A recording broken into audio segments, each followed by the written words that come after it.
Bienvenidos al día 2 de Predica la Palabra, conferencia para líderes y pastores con la que buscamos equiparnos con los mejores recursos. Y el lema de este año es Hechos 4:31 y hablaban la palabra de Dios con valor, lo que nos recuerda a aquellos hombres que hace 200 años atrás traían la Biblia a nuestro país.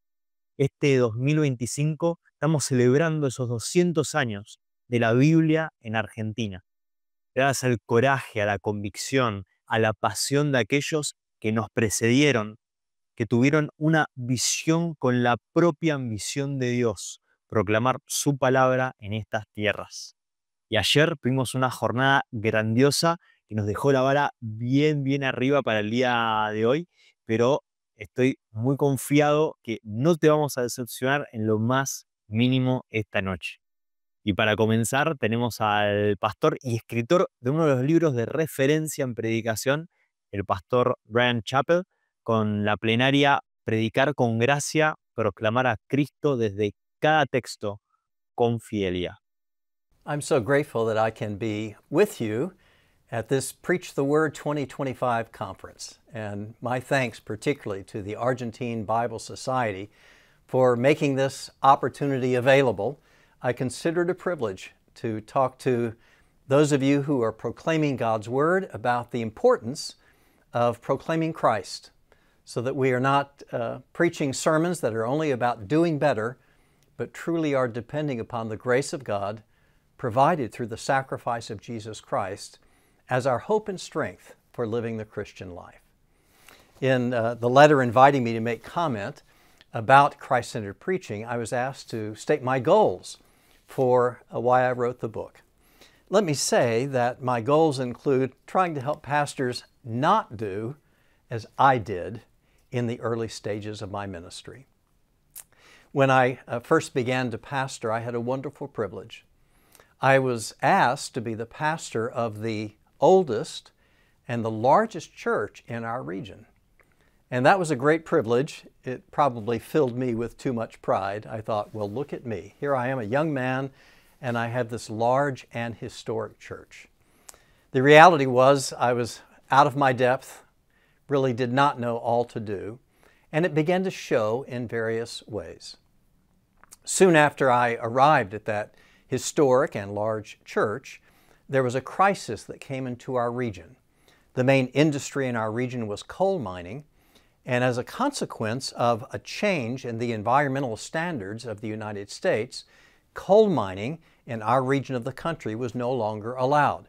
The coal in our region of the country was high sulfur, soft coal, and that meant that it was outlawed for mining any further. And the many mines in our area and those who were employed began to hurt very badly. As one mine closed down after another, the people of that area became unemployed and they hurt very badly. As I tried to minister in that large church to people who were struggling, I began to face the pastoral realities that many of you understand very well. When jobs and income are dropping very rapidly, what is rising very rapidly is people's distress. And they can take that out on one another, sometimes with abuse. Sometimes they try to escape by alcohol or addictions of various sorts. People will medicate any way they can to try to escape their pain. Now, because I was a young pastor and I'd been trained to preach the Word, I thought I knew what to do. I would stand in the pulpit every Sunday and I would speak to people who were struggling with addictions or abuse or alcohol of various levels. And I would say to people who were struggling with alcohol or abuse, stop it. Now just stop it. The Bible says you shall not be drunk on much wine, so just stop drinking. And those of you who are being abusive to your spouses, the Bible says you must love your wife as Christ loved the church. So just stop hitting her. Don't do it anymore. And if you're depressed because of all the things going on in your life, well, just stop being depressed. The Bible says to rejoice in the Lord, so rejoice in the Lord and stop being depressed. I said stop it so often. that I could not stand myself anymore. I said to my wife at some point, I did not go to seminary to learn to hurt people, but I stand in the pulpit every Sunday and I hurt people, and I cannot do this anymore. We actually made a call to my wife's parents saying, we may be coming to live with you because I can't continue to stand in the pulpit and just berate people who are hurting so badly already.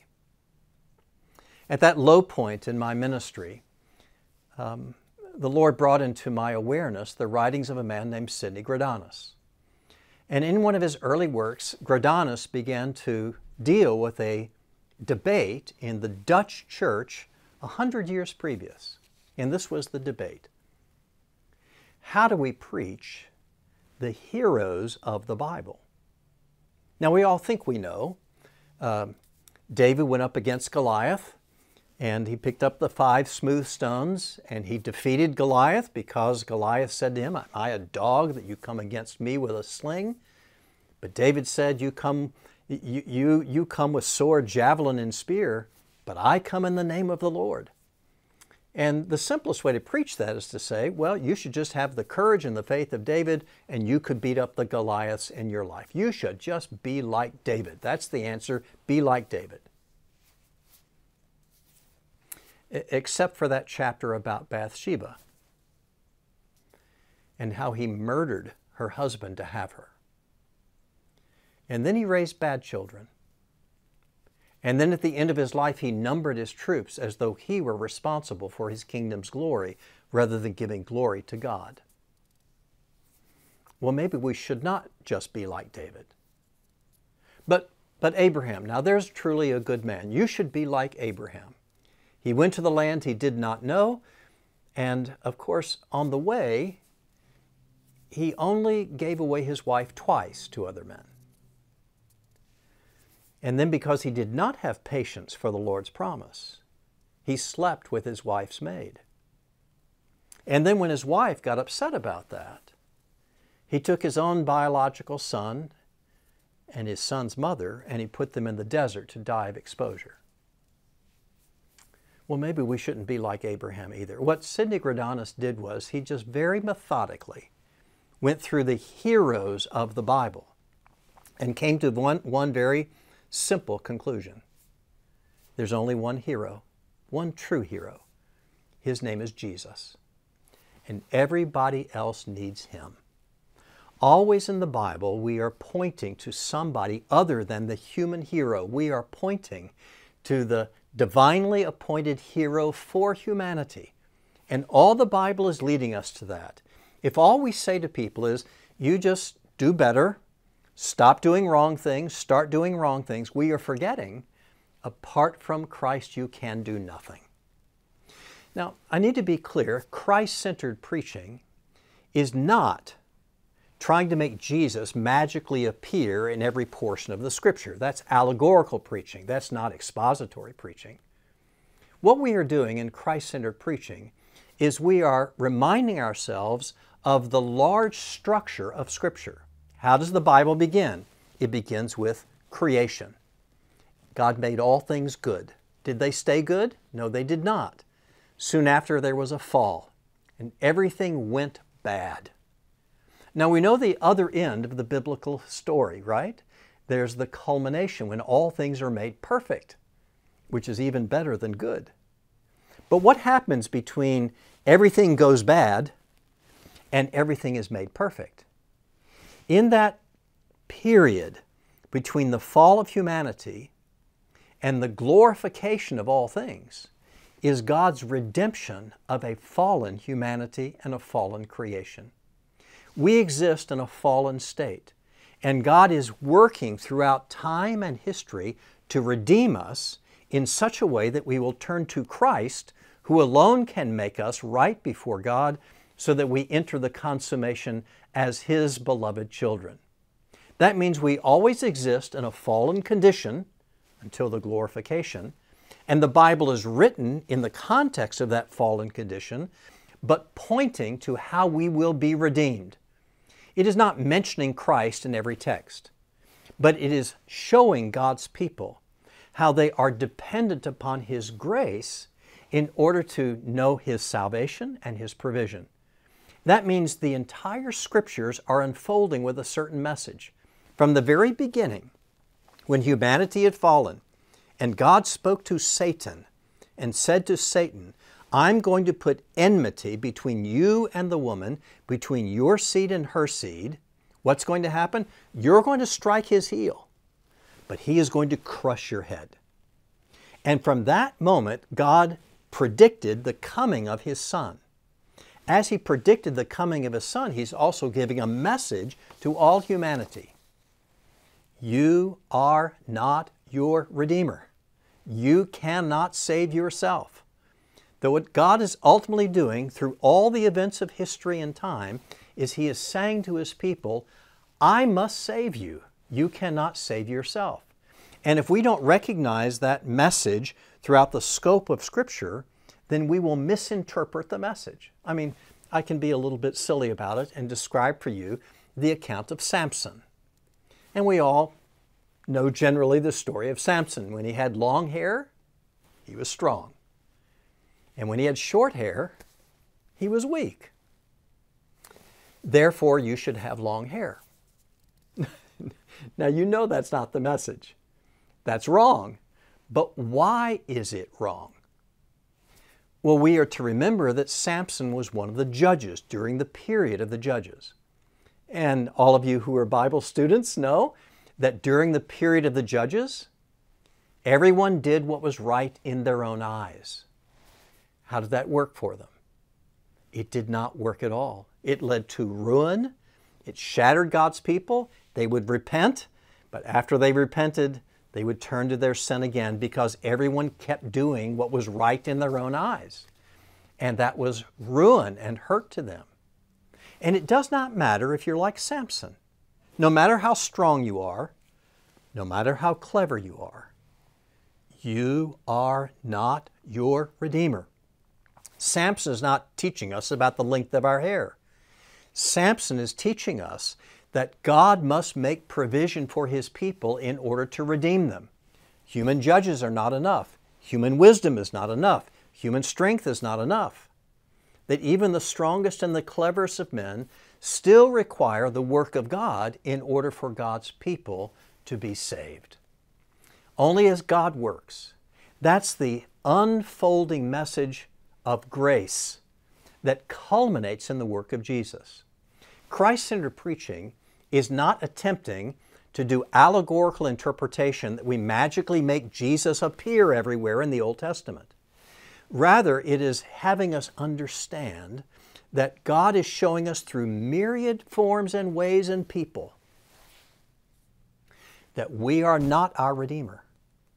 That God must make provision that we cannot make for ourselves, so that the grace of God that culminates in the work of Jesus Christ is as the light growing toward dawn. As time moves, we begin to understand that even a man who could be faithful at times, like Abraham or David, still required a Redeemer. Their perfections were never enough for a holy God. God's people could not redeem themselves, apart from God sending a deliverer for them in Moses, but even he was an imperfect deliverer, and God had to promise a greater prophet, one greater than Moses, who would come to ultimately redeem His people. Over and over again, if we are rightly interpreting the Scriptures, we are seeing every Scripture as written in a fallen condition context. So we look and we say, all right, in this particular Scripture, what is the fallen condition from which God must be rescuing His people? We're not trying to make Jesus magically appear. We are trying to identify the dimensions of grace that rescue God's people from some aspect of their fallenness and show how that grace comes to a culmination, comes to a conclusion, comes to greater fulfillment in the work of Jesus Christ. I sometimes try to encourage my students by saying to them, the way that you are seeing the grace of God in Scripture unfolding in such a way that it will culminate in the work of Christ is no matter where you are in Scripture, you put on your gospel glasses. So these spectacles are two lenses, and each lens is a very simple question. The first question is, what does this text tell me about the nature of God? Now that's a fair question of any text. What is this text teaching me about the nature of God who will ultimately provide redemption? That is not imposing the New Testament on the Old Testament.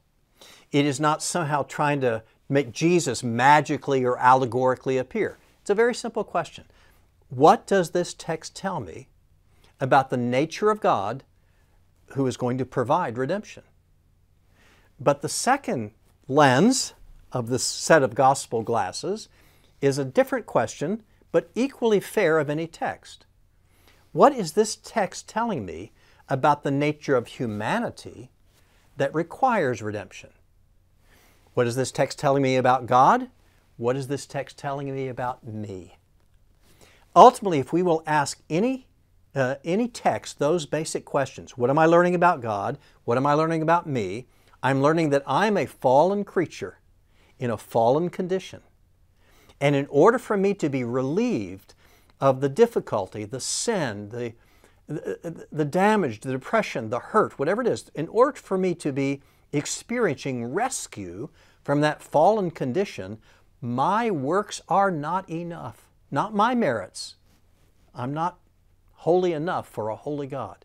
Rather, God must act in behalf of His people. Now, He does that in many ways in the Old Testament, leading to our understanding of who Christ is.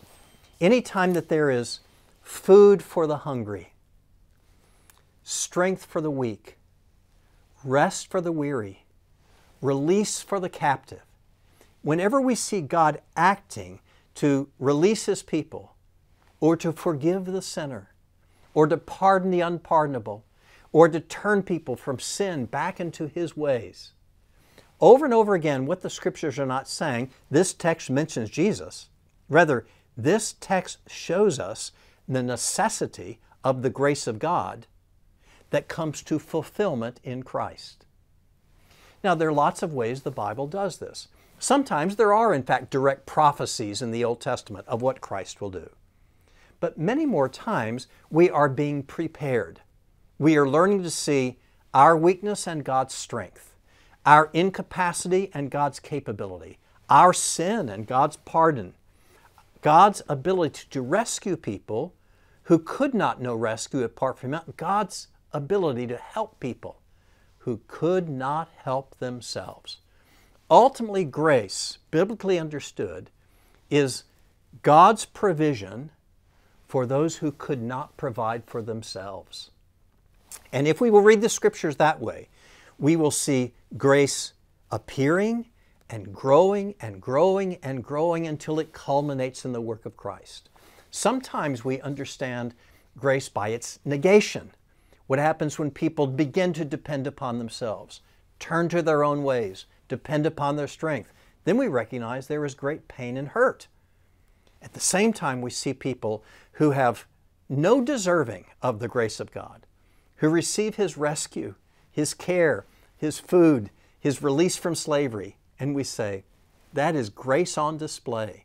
And what is God doing? He is pointing in a determined way to what He promised from the beginning.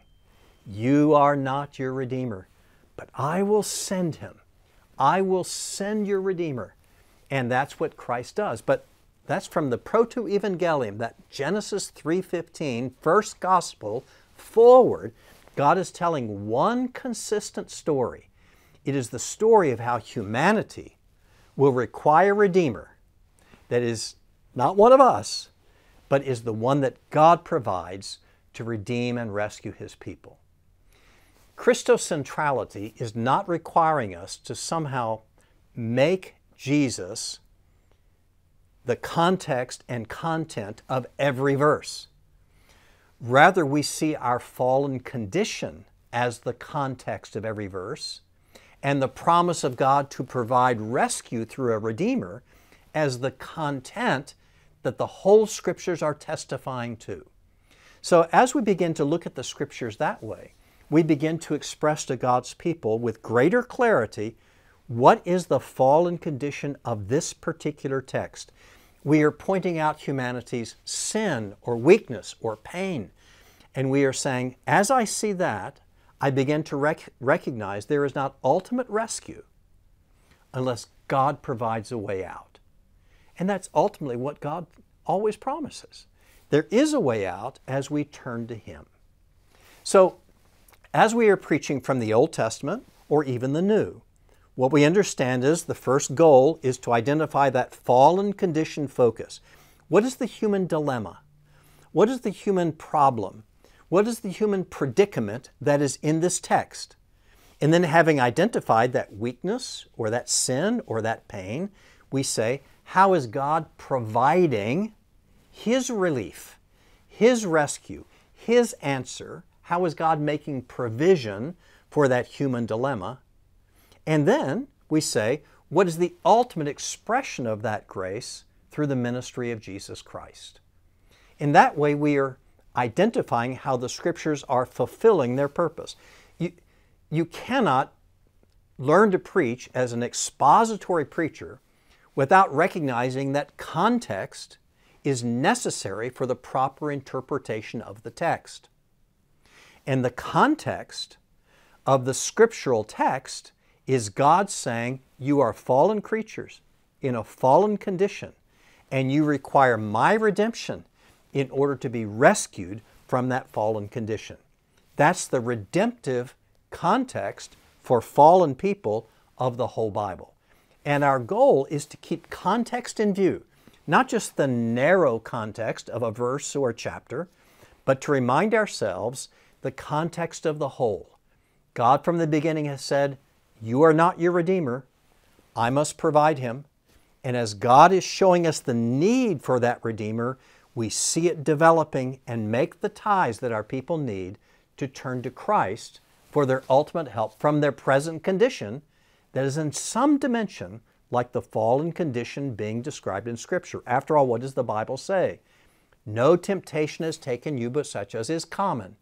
But God is faithful. He will not allow you to be tempted beyond what you are able, but will with the temptation provide a way of escape so that you can stand up under it. Here's your condition. It's common. Everybody shares it.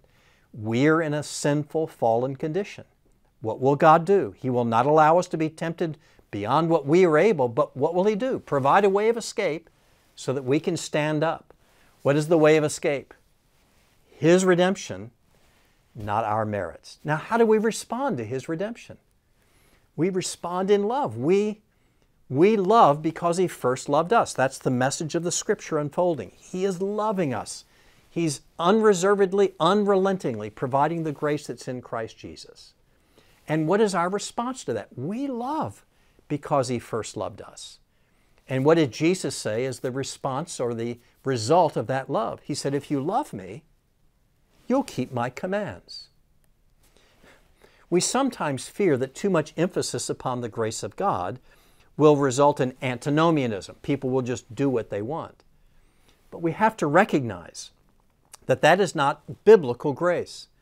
Biblical grace is God's provision for those who cannot provide for themselves that stimulates in them such love for God that they desire to please Him and they hate dishonoring Him. Grace rightly perceived is the fuel of the Christian life. It is the motivation and the enablement. This is why Christ-centered preaching is so important. So often we get stuck just in the concerns about proper interpretation. Did you rightly or wrongly interpret that text in its relationship to Christ?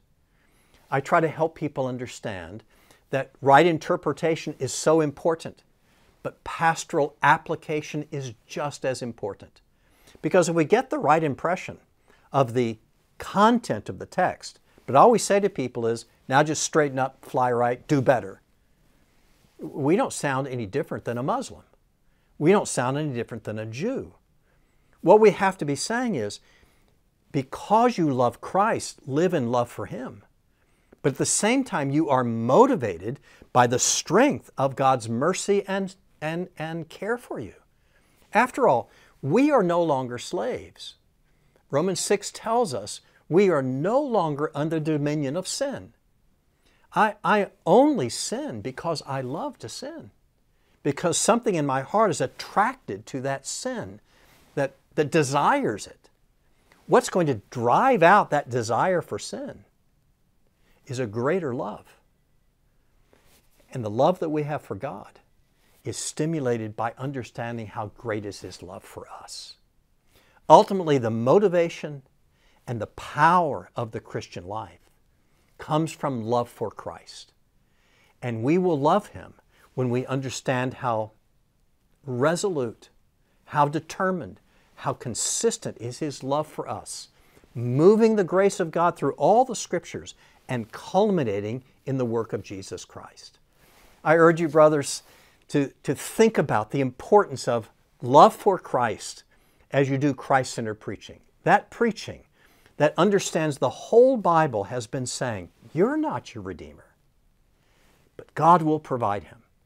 Because that's not only giving us the right context for the text, it's giving us the pastoral power to motivate God's people to serve Him by their love for Christ, driving out the love of the world that causes their sin. These are the great blessings of the Christian life. When I began to say to my people, listen, God is not just calling you to stop sinning. He wants to show you that even for broken people like Abraham and David, He provided His grace. I saw light come back into their eyes. I saw their heads lift again. But it wasn't just those people that needed hope again. It was me. I wasn't even out of my 20s, and I believed that I was a failure. And when I believed that God was providing grace for failures like David and Abraham and me, that I was able to preach to God's people of His love for them that stimulated hope in them again and joy in them again. And this is the blessing of Christ-centered preaching. It's true what Nehemiah said, the joy of the Lord is our strength. And when you preach Christ-centered preaching, seeing God providing for people who do not deserve it, their heads come up, their joy is full, and the joy of the Lord becomes their strength. Preach Christ and see how God's people respond with love for Him that is their greatest joy and thus their greatest strength.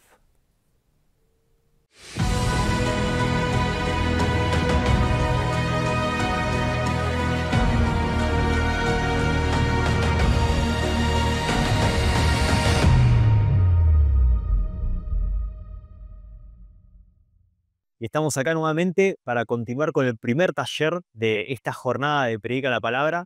Y nos está acompañando el pastor Nicolás Osorio, ya un amigo de la casa.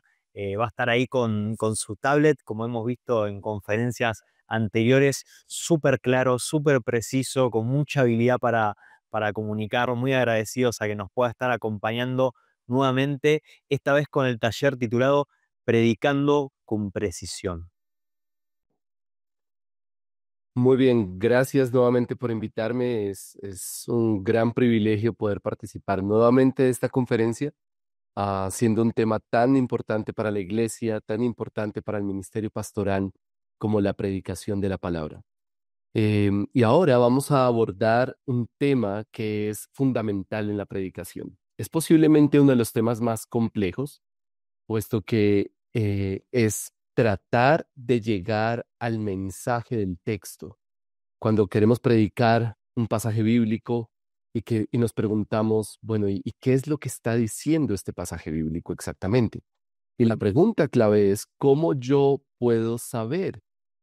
¿Cómo puedo discernir el mensaje de este texto? Y entonces tenemos que hablar inevitablemente de la predicación y los tipos de texto. Y para empezar a hablar de este tema, quisiera remontarme a este señor. Él se llamaba Mortimer Adler. Mortimer Adler fue decano en la Universidad de Chicago en la década de los 40. Y Mortimer Adler tuvo una labor muy interesante porque lo que hizo fue desarrollar todo un programa enfocado en libros. De hecho, el programa que él desarrolló en la Universidad de Chicago se llamaba Los más grandes libros del mundo occidental. Y los estudiantes que eran de pregrado, lo que tenían que hacer era estudiar esos libros, leer y leer libros que construyeron la cultura occidental. Un programa que buscaba básicamente educar a los jóvenes en las artes liberales a través de los libros. Fue un programa muy novedoso en ese sentido. Y Mortimer Adler, pensando en sus estudiantes, escribió un libro. Y ese libro se tituló ¿Cómo leer un libro? ¿Cómo leer un libro? Ese es un libro famoso que él escribió. Y es un libro fascinante porque realmente ofrece habilidades a los lectores, no simplemente para entender lo que se lee, sino para leer correctamente, para no perder el tiempo leyendo. Y si pensamos en el estudio bíblico, eso suena muy importante, muy valioso, porque finalmente necesitamos aprender a leer bien la Biblia. No solamente leerla, que es nuestra disciplina diaria posiblemente, sino que además necesitamos aprender a leerla bien. Y uno de los consejos que él daba sobre la lectura de cualquier libro era este. Dice, todo libro tiene un esqueleto escondido entre sus líneas. Tu trabajo es encontrarlo. Un libro viene a nosotros con carne sobre sus huesos y con ropa sobre su carne. Está vestido. No te estoy diciendo que tienes que ser irrespetuoso o cruel, no tienes que desvestirlo o desgarrarlo para encontrar la estructura que está debajo de la suave superficie, pero debes leer el libro con ojos de rayos X, puesto que es una parte esencial de tu primera aprehensión de cualquier libro, encontrar la estructura. Entonces, lo que Mortimer Adler está proponiendo es que el lector necesita leer el libro con ojos de rayos X para entender cómo está organizado el libro, es decir, cómo están organizadas, ordenadas las ideas del autor. Y cuando el lector entiende cómo el autor organizó sus ideas, entonces puede entender mucho más fácilmente el mensaje de ese libro. Y eso es justamente lo que quiero decirles hoy. Lo que quiero, de lo que quiero convencerlos en esta clase corta es que reconocer las características del tipo de texto es esencial para entender el mensaje del autor. Si yo quiero hacer eso que Mortimer Adler nos está llamando a hacer, leer el libro con ojos de rayos X, leer la Biblia con ojos de rayos X, entonces necesito tener en cuenta qué tipo de texto estoy leyendo. Yo no puedo leer cualquier tipo de texto igual, porque no todos los libros son iguales. Yo no puedo leer Génesis exactamente igual a como leo Salmos, porque son dos tipos de texto diferentes. Entonces, si yo quiero entender el mensaje del texto y comprender cómo están organizadas las ideas, yo necesito tener en cuenta su tipo de texto. Y entonces, la recompensa de hacer esta labor es que vamos a encontrar el mensaje del autor, que nuevamente, para cualquier predicador esto es muy valioso. ¿Cuántas veces nos hemos visto en aprietos porque abrimos la Biblia, leemos un pasaje y realmente no entendemos lo que el autor está diciendo, ¿no?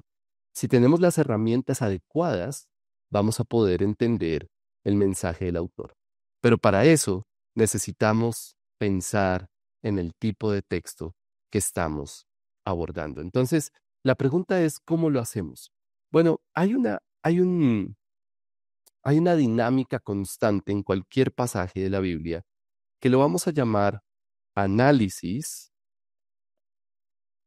y síntesis.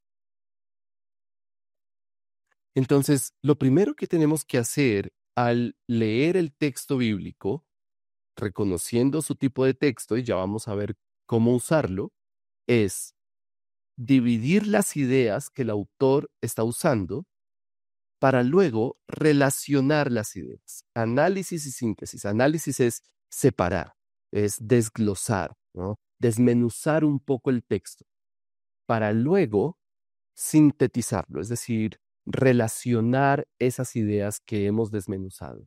Algo así como un rompecabezas. Dividimos las piezas para luego unir las piezas y encontrar cuál es la figura, ¿no? Bueno, es similar. Si yo tengo en cuenta el tipo de texto, siempre voy a tener que hacer un trabajo de análisis y un trabajo de síntesis. Y en ese trabajo voy a tener que hacer o respetar mejor el tipo de texto que estoy trabajando. Entonces, vamos a ver cómo funciona esto. Empecemos pensando en los tipos de texto que hay en la Biblia. Abordemos el primero, que es tal vez el más conocido, el más familiar para nosotros. Es el más familiar porque de hecho es la manera en la que hablamos normalmente, es la manera en la que predicamos, que es lo que llamamos el discurso. Entonces el discurso es un tipo de texto argumentativo.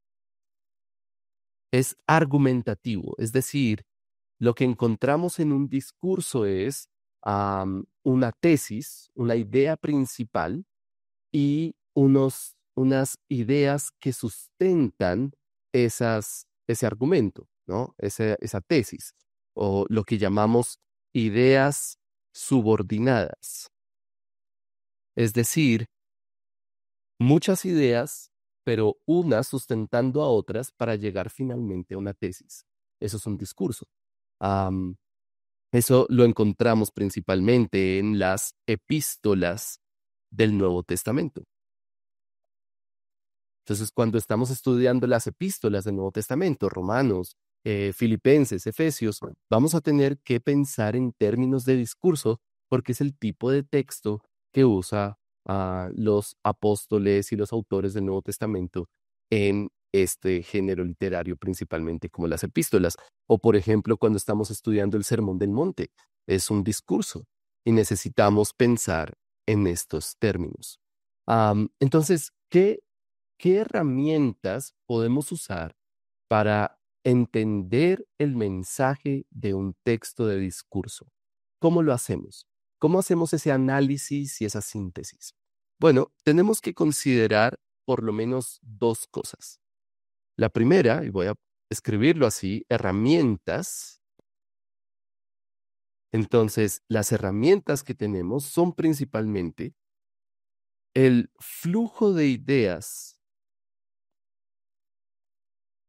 del discurso. ¿Cómo están conectadas las ideas? ¿Cómo va fluyendo el discurso? Eso lo encontramos a través de los conectores. Y yo sé que esto puede sonar un poco técnico, pero en realidad es la manera en la que leemos normalmente. Nosotros usamos los conectores, las palabras conectoras todo el tiempo. Usamos la palabra porque, usamos la palabra para, pero, y es natural para nosotros usar eso porque estamos acostumbrados a hablar así, pero no nos damos cuenta. Ahora, lo importante aquí es que seamos conscientes de cómo el autor del Nuevo Testamento o del discurso en la Biblia está usando esas palabras. Si usa un pero, está haciendo un contraste. Si está usando un para, está hablando del propósito. Si usa un porque, está hablando de la razón. Entonces, tenemos que trabajar en ser conscientes en cómo van fluyendo las ideas del discurso. Y luego tenemos que pensar en términos de gramática. Esta parte se nos dificulta mucho porque salimos del colegio y pensamos que hasta ahí iba a llegar nuestro estudio de gramática y nunca más le vamos a tener que usar. Pero en realidad, si vamos a predicar la Biblia, vamos a tener que estudiar un poco de gramática. Hay un elemento gramatical muy importante en los discursos que nos van a ser muy útiles y son los verbos imperativos. La ventaja de los verbos imperativos es que cuando encontramos ese tipo de verbos, estamos encontrando lo que el autor quiere decir. Lo que quiere que su lector o su audiencia haga y escuche, porque los imperativos son mandatos, ¿no? Son exhortaciones. Entonces, cuando encontramos verbos imperativos, estamos encontrando algo muy útil. Y finalmente, algo que siempre va a ser útil en la Biblia son las repeticiones. Siempre que encontremos repeticiones, estamos encontrando algo que el autor quiere enfatizar. Y eso es útil para discernir el mensaje del texto. Entonces, ¿qué tal si hacemos un ejercicio de discurso y vemos cómo funcionaría en un texto de la Biblia? Por supuesto, va a ser un ejercicio sencillo, pero es algo que podemos practicar y practicar con textos cada vez más complejos. Filipenses capítulo 2, versículos 3 y 4. El apóstol Pablo dice: no hagan nada por egoísmo o por vanagloria, sino que con actitud humilde cada uno de ustedes considere al otro como más importante que a sí mismo, no buscando cada uno sus propios intereses, sino más bien los intereses de los demás. Entonces, comencemos notando los conectores. Por ejemplo, aquí tenemos un conector de contraste, sino. Entonces, cuando nos damos cuenta que hay un conector, tenemos que pensar, bueno, este conector, ¿qué función está cumpliendo? Está cumpliendo una función de contraste. Eso significa que está diciéndonos algo que no debe hacerse y luego algo que sí debe hacerse, o también lo podríamos llamar una idea primero negativa y luego una idea positiva. ¿Cuál es la idea negativa? La idea negativa es: no hagan nada por egoísmo, por vanagloria, ¿no? Entonces, no hagan nada por egoísmo o por vanagloria. Y de hecho aquí ya encontramos un imperativo. Esto es un imperativo. No hagan. Es un imperativo negativo. No hagan nada por egoísmo, por vanagloria. Ahora, si eso es el negativo, ahora lo que vamos a esperar es encontrar un mandato positivo. ¿Que cuál sería? Dice: sino que con actitud humilde, cada uno de ustedes, y aquí encontramos el imperativo, considere al otro más importante que a sí mismo. Ahora, noten cómo el apóstol Pablo describe este mandato o esta acción de considerar al otro como más importante que a sí mismo como una actitud humilde. Entonces, cuando yo empiezo a desmenuzar el texto de esta manera, puedo reconocer con claridad algunas conclusiones que sería más difícil si simplemente paso rápido por el texto y las puedo pasar por alto.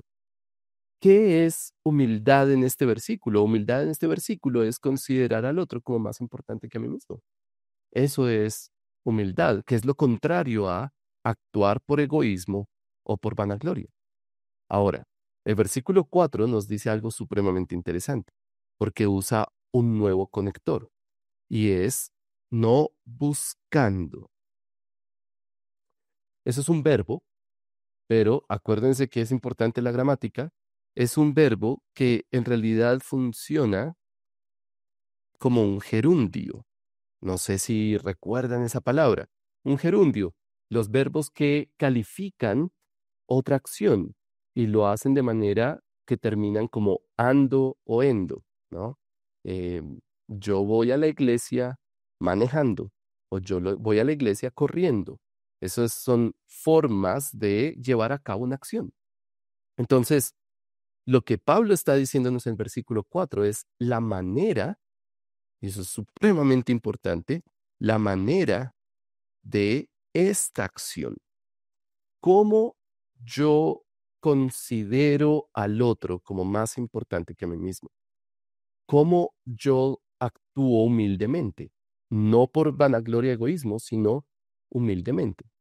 La respuesta es no buscando cada uno sus propios intereses, y nuevamente tenemos otra vez el conector sino. Entonces, aquí tenemos la forma negativa, no buscando cada uno sus propios intereses, más bien positivo, los intereses de los demás. Entonces, el versículo 4 se relaciona con el 3 como una manera, como la forma de llevar a cabo la acción. Y como ya tenemos la idea de negativo y positivo en el versículo 3, ya podemos identificar en dónde está la carga del autor en este pasaje. Claramente, lo que Pablo está enfatizando principalmente es: consideren al otro como más importante que ustedes mismos. Sean humildes.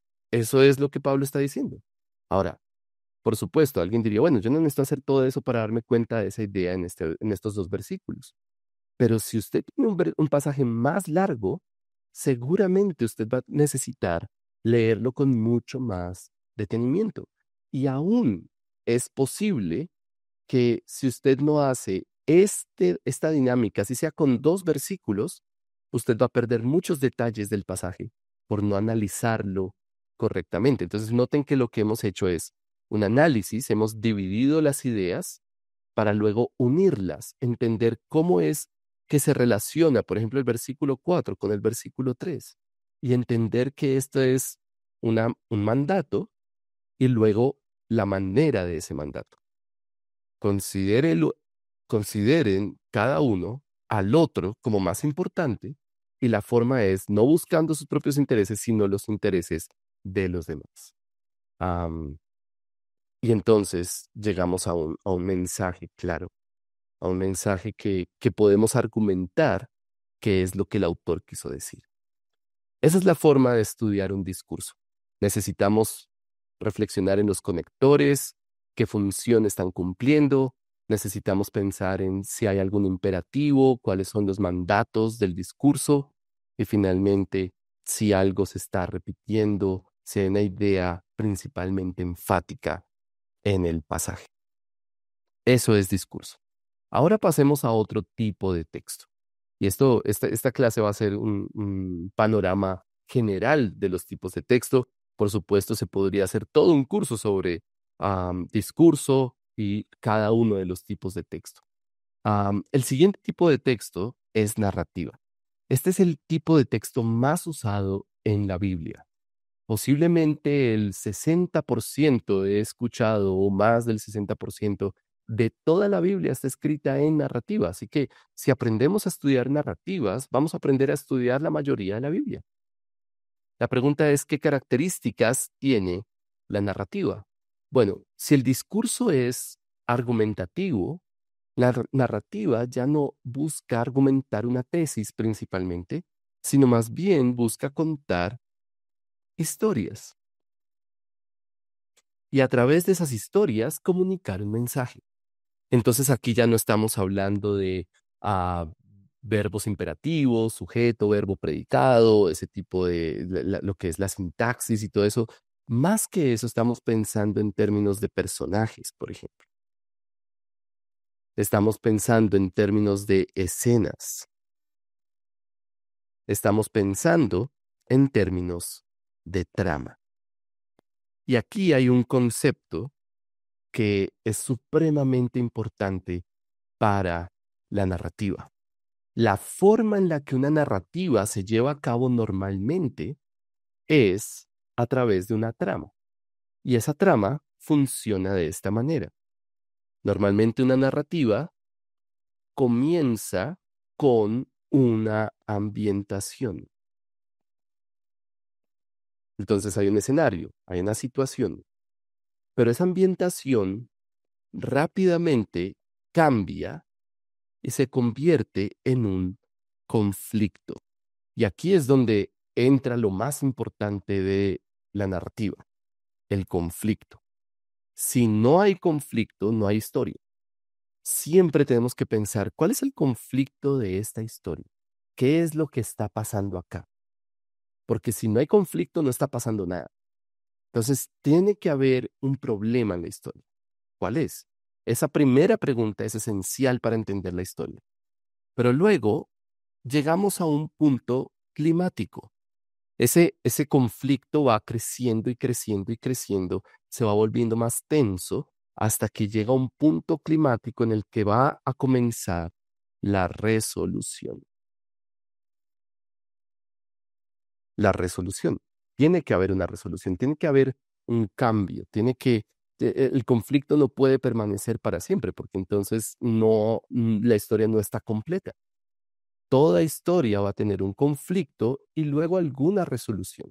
Piensen en las películas, piensen en las obras de teatro, piensen en los libros, en las novelas, en las historias que ustedes leen normalmente. Tiene que haber un problema, un conflicto y luego una resolución. Si no hay resolución, queda como en continuará, ¿no? Y finalmente, vamos a encontrarnos una nueva ambientación. Entonces tuvo que haber un cambio. Tiene que haber una transición entre una ambientación y una nueva ambientación, gracias al conflicto, al clímax y la resolución. Si aprendemos a analizar los textos narrativos de esta manera, vamos a poder sacarles mucho jugo, vamos a poder entenderlos mucho mejor y vamos a poder entender el mensaje que el autor quiso comunicar a través de la historia. Miremos, por ejemplo, Marcos capítulo 4, versículos 35 al 41. Es una historia conocida, corta, sencilla. Dice, ese mismo día, caída ya la tarde, Jesús les dijo, pasemos al otro lado. Despidiendo a la multitud, lo llevaron con ellos en la barca como estaba y había otras barcas con él. Pero se levantó una violenta tempestad y las olas se lanzaban sobre la barca de tal manera que ya la barca se llenaba de agua. Jesús estaba en la popa, durmiendo sobre una almohadilla. Entonces lo despertaron y le dijeron, Maestro, ¿no te importa que perezcamos? Jesús se levantó, reprendió al viento y dijo al mar, cálmate, sosiégate. Y el viento cesó y sobrevino una gran calma. Entonces les dijo, ¿por qué están atemorizados? ¿Cómo no tienen fe? Y se llenaron de gran temor y se decían unos a otros, ¿quién pues es este, que aun el viento y el mar le obedecen? Muy bien, tenemos claramente un escenario, ¿no? Entonces, aquí tenemos, en primer lugar, la ambientación. Es tarde, Jesús le dice a sus discípulos, pasemos al otro lado del mar, y entonces despiden a la multitud, se suben a la barca y se van. Eso es ambientación. Pero entonces aparece un conflicto. Y el conflicto es que se levantó una violenta tempestad. Y no solamente ese es el conflicto, sino que además parece que casi que se van a morir porque la barca se llenaba de agua y así es como ellos lo interpretan, vamos a morirnos. Y hay algo que hace más tensionante el conflicto aún, y es que Jesús estaba durmiendo. Jesús duerme tranquilo en medio de tremenda tempestad. Todo eso hace que el conflicto sea cada vez más tensionante. Entonces, estos hombres despiertan a Jesús y le dicen, vamos a morir. Y entonces viene el punto climático. Es el punto en el que algo tiene que pasar, porque Jesús se levanta, reprende, reprende al viento y le dice al mar, cálmate, sosiégate. Ahí estamos en el borde del precipicio. ¿Qué va a suceder? O esto cambia o todos mueren, ¿no? Eso es básicamente lo que va a pasar. Si lo que Jesús dice tiene un buen efecto o simplemente todo se acabó. Entonces viene la resolución. El viento cesó y sobrevino una gran calma. Resolución. Claramente, al darnos cuenta de esto, vemos que este es el clímax. Jesús ordena a la tempestad que se calme. Y entonces viene la resolución no solamente con calma, sino además con otros detalles. Entonces les dijo, ¿por qué están atemorizados? ¿Cómo no tienen fe? Esto es parte de la resolución. ¿Cómo no tienen fe? Si Jesús tiene la autoridad para calmar la tormenta, ¿cómo es que no tienen fe? Y luego, versículo 41 nos dice otra parte de esa resolución, se llenaron de gran temor. Este pasaje no termina simplemente con calma, no termina en color rosa, ¿no? Como Antes había tormenta y ahora hay calma. No es solo eso, hay tormenta y ahora hay temor. Lo que pasa es que son dos clases de temores diferentes. Había temor por la tormenta, pero ahora hay temor por otra cosa. Dice el versículo 41, se decían unos a otros, ¿quién pues es este que aún el viento y el mar le obedecen? Y podríamos decir que aquí tenemos una nueva ambientación. Es decir, ahora ellos tienen una idea nueva acerca de Jesús. Que para ellos ahora Jesús es alguien mucho más grande que lo que era antes. Pero el punto es, entonces, ¿quién es este? ¿No? ¿Quién es este que aún el viento y el mar le obedecen? El viento y el mar obedecen a Jesús. ¿Qué reacción debería tener todo aquel que crea y vea que Jesús tiene autoridad para calmar el viento y el mar? La respuesta del pasaje es, deberían tener fe, es el colmo que no crean, y deberían temer, porque ¿quién es este? ¿No? ¿Quién es este que aún el viento y el mar le obedecen? Entonces, cuando analizamos la historia de esta manera, nos damos cuenta de que este pasaje no es acerca de cosas como típicas que escuchamos siempre, como Jesús puede calmar las tormentas de tu vida y todo este tipo de cosas, que pueden ser aplicaciones que finalmente son edificantes para las personas, pero si queremos ser cuidadosos con el texto, nos estamos dando cuenta que este pasaje tiene que predicar este pasaje tiene que incluir temor, tiene que incluir una reprensión. Ustedes tienen que creer, porque este hombre no es cualquier hombre, ¿no? Él es verdaderamente Dios. Entonces, analizar las historias, respetando la narrativa, haciendo un análisis para luego unir las historias con estas ideas de trama, el conflicto, esta es la parte del clímax, esta parte de la resolución, nos va a dar muchos más elementos para entender la historia. Y pasemos finalmente, y ya vamos a terminar, pasemos finalmente a la tercera o el tercer tipo de texto, que es muy, muy prominente en la Biblia, que es la poesía. Hay géneros literarios completos escritos en poesía, ¿no? El género de sabiduría, Job, Salmos, Proverbios, Eclesiastés, pero también la profecía bíblica, toda la profecía del Antiguo Testamento, principalmente Isaías, lo que encontramos en Jeremías, Ezequiel, los profetas menores, normalmente son escritos en poesía. Entonces la poesía es un tipo de texto muy importante en la Biblia, pero tal vez es el tipo de texto más difícil para nosotros. No sé cuántos de ustedes leen poesía regularmente. En este tiempo son pocos los que lo hacen, porque estamos como ya acostumbrados tanto a videos y cosas fáciles de entender que la poesía empieza a convertir en algo difícil, demasiado abstracto para nosotros. Y necesitamos ejercitar nuestros sentidos y nuestras habilidades para leer poesía en la Biblia. ¿Qué caracteriza la poesía? Bueno, la poesía am, quiere comunicar ideas, pero no de manera argumentativa, como lo hace el discurso, no de manera narrativa o a través de historias, como lo hace la narrativa, sino a través de principalmente imaginería o imágenes, ¿no? Un lenguaje imaginativo, un lenguaje que nos permita pensar, imaginar, incluso a través de cosas ficticias.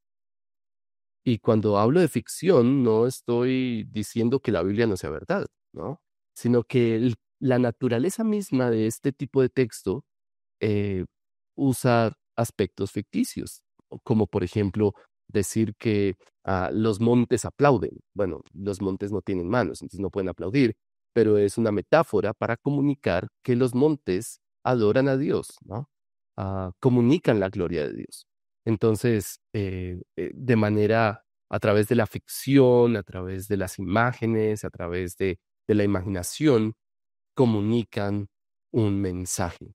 Am, Tenemos un montón de figuras de dicción que usan la poesía, y ya dije una, la metáfora, pero tenemos otras como los símiles, como la analogía, la ilustración.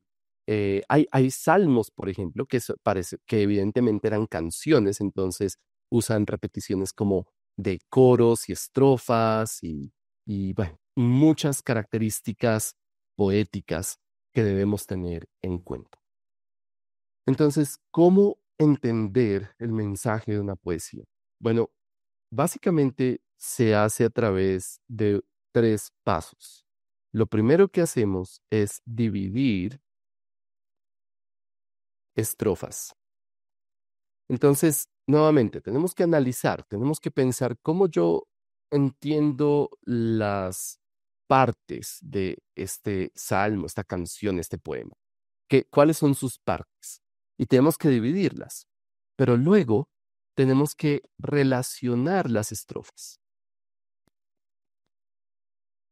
Entonces dividimos las estrofas, dándonos cuenta que hay cambios en las ideas. Entonces viene una idea y luego hay un cambio y ahí vemos una nueva estrofa y luego hay otro cambio y hay una tercera estrofa, puede ser. Pero luego, cuando ya tenemos divididas las estrofas, relacionamos esas estrofas pensando cómo se pueden relacionar. De pronto se relaciona de una manera lógica. Por ejemplo, una puede ser la causa y la otra el efecto. O pueden relacionarse a través de una imagen, como cuando el Salmo 23 nos dice que Él es un buen pastor que nos lleva por los pastos, pero luego también nos lleva por el valle de sombra de muerte y hay un cambio, pero al mismo tiempo hay una unidad porque es el pastor llevándonos. Bueno, eso es lo que necesitamos tratar de identificar, qué es lo que une las estrofas, para luego, entonces, encontrar énfasis. ¿Qué es lo que el poema está enfatizando? ¿Cuál es ese mensaje que está comunicando principalmente? Veamos un ejemplo. Salmo 1, muy conocido también.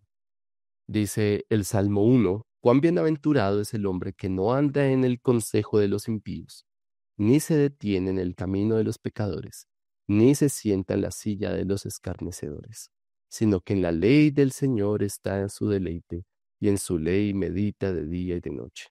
Será como árbol plantado junto a corrientes de agua, que da su fruto a su tiempo y su hoja no se marchita. En todo lo que hace prospera. No así los impíos, que son como paja que se lleva el viento. Por tanto, no se sostendrán los impíos en el juicio, ni los pecadores en la congregación de los justos, porque el Señor conoce el camino de los justos, pero el camino de los impíos perecerá. Am, ¿cómo entendemos las estrofas de este pasaje? ¿Cuántas estrofas tiene y cómo vemos las diferencias? Entonces, comenzamos viendo que está hablando del bienaventurado. ¿Cuán bienaventurado es? Es un hombre, ¿verdad? Ahora, ¿qué caracteriza a ese hombre? Y aquí vemos algo que es muy común en la poesía, que es lo que llamamos paralelismo. Dice que no anda en el consejo de los impíos, no se detiene en el camino de los pecadores, no se sienta en la silla de los escarnecedores. Todo eso caracteriza a este hombre y es lo que lo hace bienaventurado. Luego nos dice, sino que entonces no es que anda, no se detiene, no se sienta en el camino de los pecadores, sino que en vez de eso, en la ley del Señor está su deleite. Entonces, ¿qué es lo que caracteriza a un hombre bienaventurado? Pues lo caracteriza principalmente que su deleite está en la ley del Señor y en su ley medita de día y de noche. Ahora, noten cómo nos ayuda el paralelismo. ¿Qué significa deleitarse en la ley del Señor? Bueno, la siguiente línea nos ayuda a contestar. Deleitarse en la ley del Señor es meditar en ella de día y de noche, de acuerdo al Salmo 1. Alguien podría decir, deleitarse en la ley del Señor es mucho más que eso. Bueno, puede ser, Pero en este salmo, lo que el salmista está pensando es, el bienaventurado es esa persona que se deleita en la ley del Señor. Es decir, noten cómo estas dos líneas se complementan, eso es paralelismo. Es decir, medita en la ley del Señor de día y de noche. Y eso es contrario a andar en el camino de los pecadores. Y entonces pasamos al versículo 3 y dice, será como. Esta es la característica principal de las poesías, las metáforas, el lenguaje vívido e imaginativo. Será como árbol plantado junto a corrientes de agua que da su fruto a su tiempo y su hoja no se marchita. En todo lo que hace, prospera. Entonces aquí tenemos una ilustración de cómo es ese bienaventurado. Entonces nos damos cuenta de que todo este pasaje está apuntando a bienaventurado. Es bienaventurado el hombre que no anda en pecado, sino que más bien su deleite está en la ley del Señor. Es como un árbol plantado. Es así, ¿no? Es una ilustración. Ahora leemos el versículo 4. Dice, no así los impíos. Y aquí, entonces ya nos damos cuenta de que hay un cambio. Ya. Versículo 4 ya está hablando de otra cosa. Ya no está hablando del bienaventurado que se deleita en la ley del Señor, sino que ahora empieza a hablar del impío. Y nos da las características del impío. Así como nos dio las características del bienaventurado, ahora vemos las características del impío. Es como paja que se lleva el viento. Ahora, noten el contraste con esto, ¿no? Y eso nos va a ser útil ahora que unamos el salmo. Es como paja que se lleva el viento. No es como un árbol plantado junto a corrientes de agua, que es firme. No, no, no. Es como paja que se lleva el viento.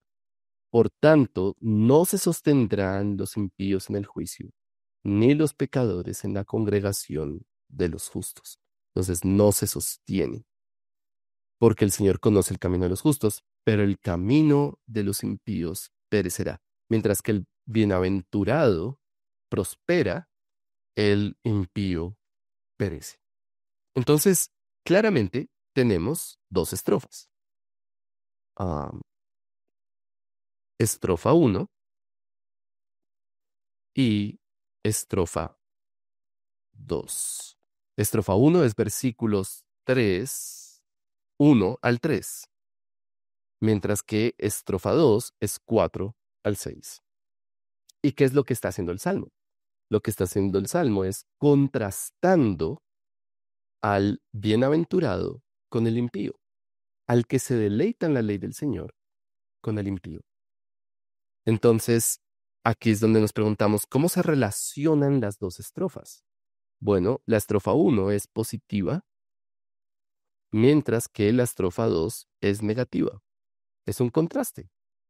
Es un hombre que es positivo, porque en vez de andar en el pecado, se deleita en la ley del Señor y es como el árbol plantado junto a corrientes de agua, mientras que está también, o en contraste, el hombre negativo, que es el impío, que es como paja, que no se sostiene y que finalmente perecerá. Entonces, ¿cuál es el mensaje del Salmo? Claramente, teniendo en cuenta que esto es sabiduría, ¿no? Es un texto de sabiduría, el salmista nos está diciendo, bueno, pues sean como el bienaventurado, sean así, sean un hombre bienaventurado, no sean impíos. Pero nuevamente, alguien podría decir, bueno, yo podría entender eso sin hacer todos estos gráficos y todo eso. Sí, pero es muy difícil llegar a argumentar el mensaje de un pasaje si yo no he analizado bien el pasaje. Entonces, hacer este análisis nos va a dar muchas herramientas y mucha claridad para poder entender como con seguridad el mensaje de un texto.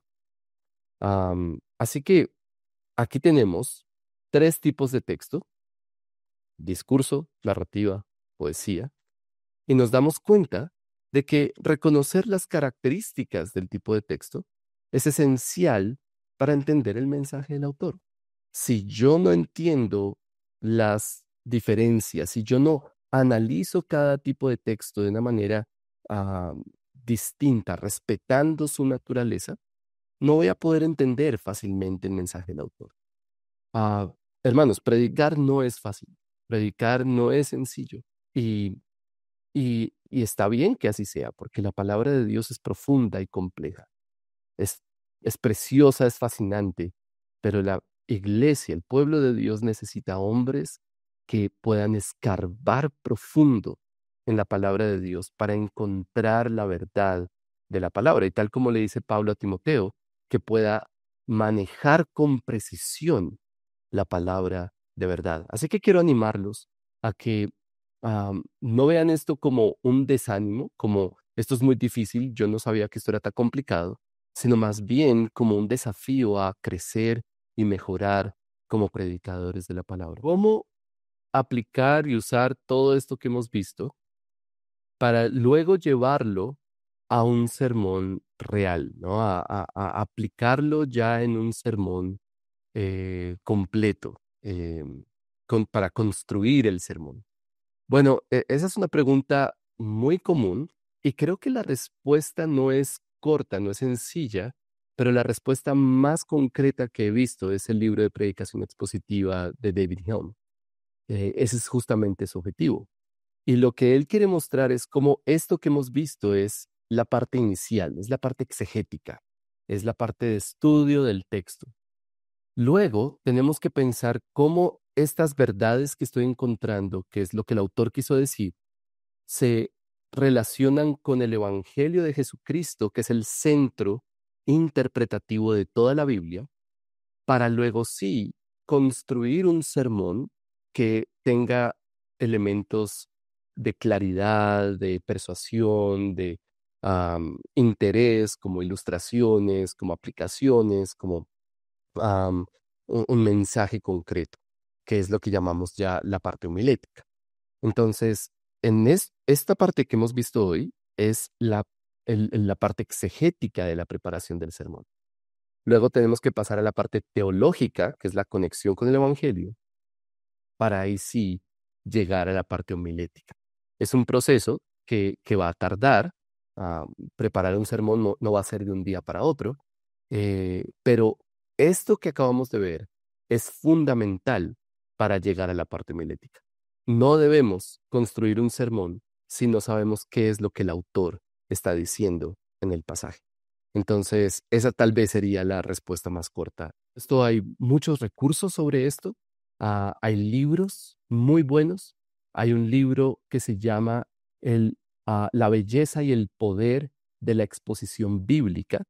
Voy a escribir aquí belleza y poder de la exposición bíblica. Un libro que les va a ayudar a pensar en estas cosas, no solamente en discurso, narrativo y poesía, sino ya entrando a géneros literarios específicos como cómo manejar una profecía, cómo manejar apocalíptico y muchos géneros literarios que hay en la Biblia. Entonces, La belleza y el poder de la exposición bíblica es un libro que les recomiendo y seguramente durante esta conferencia estarán escuchando de muchos recursos que seguramente les van a ser útiles para crecer en esto. También les recomiendo entrar a una página, simeontrust.org. Ahí van a encontrar cursos gratuitos sobre este tema y sobre cómo estudiar los textos bíblicos para preparar sermones que comuniquen fielmente el mensaje de la palabra de Dios. Así que nuevamente es un gusto participar de esta conferencia y espero que esto sea de gran edificación para todos ustedes. El Señor los bendiga. Queremos acercarte los mejores recursos. Por eso estate atento al mail con el cual te anotaste a la conferencia, porque te va a estar llegando acceso al kit Predica, una colección de los libros recomendados por los conferencistas de Predica con un descuento exclusivo, porque queremos que te sean lo más accesible posible. Ahora, si te sumaste a la conferencia directo desde YouTube porque alguien te compartió el link, como sea, acá abajo en la descripción vas a encontrar justamente el link para inscribirte y poder tener acceso al kit de Predica. Eso sí, solo para compras en Argentina. A continuación tenemos con nosotros nuevamente al pastor David Helm. En esta oportunidad le hemos pedido que dé unas palabras de consejo, de orientación a aquellos predicadores que llevábamos mucho tiempo exponiendo la palabra y otros que recién comienzan. Recordamos que el pastor David Helm es una persona que tiene una vasta experiencia enseñando predicación expositiva y para nosotros es un gusto que esté con nosotros esta noche. La mentoría que va a realizar a continuación tiene por nombre Predicar con Fidelidad. La idea es ayudarnos a pensar cómo mantener la palabra de Dios como el motor principal de nuestras iglesias. Así que los invitamos a escuchar nuevamente al pastor David Helm. Hi, I'm David Helm, chairman of the Charles Simeon Trust and senior pastor of Christ Church Chicago. It is an honor, a privilege to have been invited by my dear friend Nicolas Osorio to join you, those who are part of the society, the Biblical Society of Argentina. I've never yet been to Argentina, but I'm so grateful to know how the Lord is prospering the work of the gospel in your midst. And this gathering especially, as meaningful as it is with various pastors serving in the broader Christian world. So whether you're listening to this in the midst of doing ministry in the Roman Catholic Church or a Pentecostal church or an independent Baptist church or Presbyterian church or otherwise, what a joy to think that men who are trying to put the Word of God at the center of their ministry are entering into relationship with one another and allowing that Word to take shape and to change our own lives and to be the engine room of our ministry. In this brief video, I've simply been asked to say a little bit about the story behind this book, Expositional Preaching. Interestingly, the story behind the book really originates back in 1990. I was a young man then and had just met a gentleman who was pastoring an Anglican Church of England church in London by the name of Dick Lucas. And upon meeting Dick, my own ministry began to take shape in greater ways under the authority of the Word. When I met him, I would have told you that I was a preacher of the Bible, and I was. I believe the Bible, its potency, its authority, its inspiration, and I spoke from the Bible in ways that would express my own understanding of our Lord and in ways that would help lead God's people. All that said, when I met Dick Lucas in 1990, over a couple of hours in a very famous passage of the Bible, 1 Corinthians 13, he taught me by observation to more closely align my thoughts and preaching with the aim, the objective of the text in its original setting. In other words, I began to learn that day that preaching the Word of God requires us not to lean on the Bible to say what we want to say, or to run to the Bible to find something to say, or even to go into our study and say, now what am I going to say from the Bible to my people this day? But rather, to listen carefully to the text within its context so that I might understand the argument to its original hearers long before I began to turn the corner and begin to speak about things that were happening in my own congregation. I guess you could say that what I learned and the story behind expositional preaching is that the preacher is better when he confines himself to the intent of the text rather than leaning on the text for his own intentions. I began to work with Dick over many years then, annually, making progress in preaching. We began to host a conference at our own church where I served alongside Kent Hughes, just outside of Chicago. And over the years, we began to formulate what we now call a pathway of preparation. If I was to fast forward on the other shape or story behind the book, I was conducting a preaching workshop on the East Coast in our country, just outside of our nation's capital in Washington, D.C. One of the attendees was Jonathan Leeman. And Jonathan, some of you might know, I believe he's actually spoken to your own society in the past, was an attendee at the conference and a member of my small group. At the conclusion of the week, he felt clearly that we ought to take this material, now some 20 years on from when I first met Dick, and actually put it into a book form. For that purpose, then, expositional preaching began to emerge. At first, I was reticent to do it. I felt that the information conveyed on pages wouldn't have the same impact as it does when it's conveyed in person. That exercises which are read have limited capacity to help a preacher make progress, in contrast to exercises that are done collaboratively, face to face. And while I still believe that that is true, the best progress made is in-person training.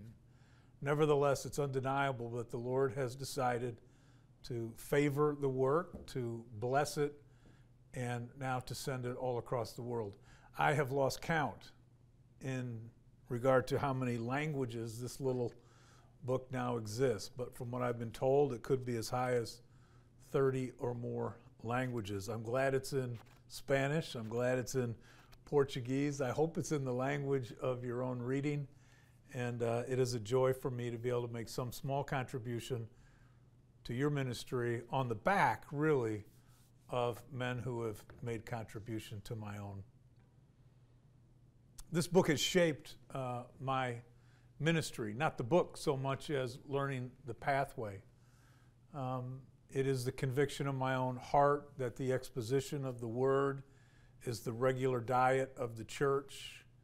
I've been in pastoral ministry now decades and decades, and have never strayed from the preaching of His Word as it's given to us, rather than searching the Bible for a word that I might share week in and week out. And that said, there have been challenges, and there will be challenges to your own ministry. If you want to be an expositor, you'll need a conviction that the Word of God, which is authored by the Spirit of God, actually comes through the voice and the word of the preacher and grows, creates, sustains, and holds the people of God. And that conviction has been tested in my own ministry now for the better part of 40 years. And it might be in yours as well. You will be tempted, even called upon by your own people, or just viewing the successful ministries of other pastors, to let go of the Word, to give up on the preparation, to seek some other means rather than the Word of God doing the work of God to create and sustain the people of God. But now going on all of these years, a generation and more, I can tell you the joy of giving your life to this sequential exposition of the Word of the Lord for the health of your church. I've seen Him save people, strengthen people.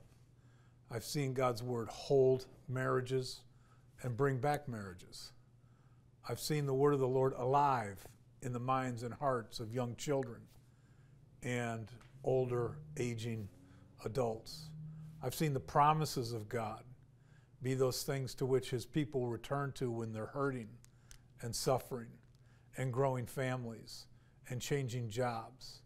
Yes, the gospel of our Lord Jesus Christ is constant, and the Spirit of the Lord grows his church on the back of his word. So as we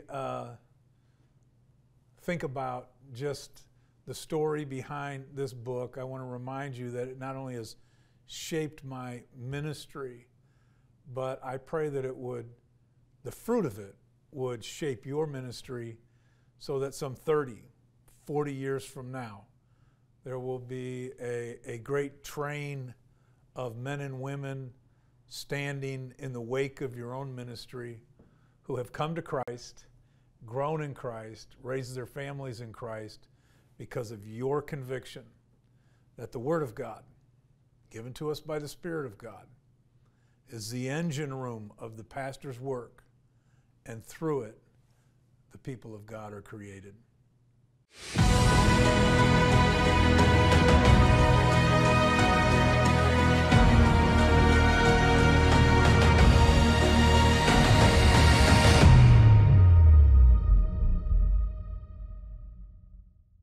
La siguiente exposición tiene por nombre Predicar con denuedo, recuperar la palabra y proclamar a Cristo con poder. En esta oportunidad escucharemos al pastor Samuel Pérez Millos, que es un amigo de la casa. El pastor Samuel ha dedicado su vida a enseñar a otros con fidelidad la palabra del Señor. Y para nosotros es un gusto dejarlos con ustedes en esta noche.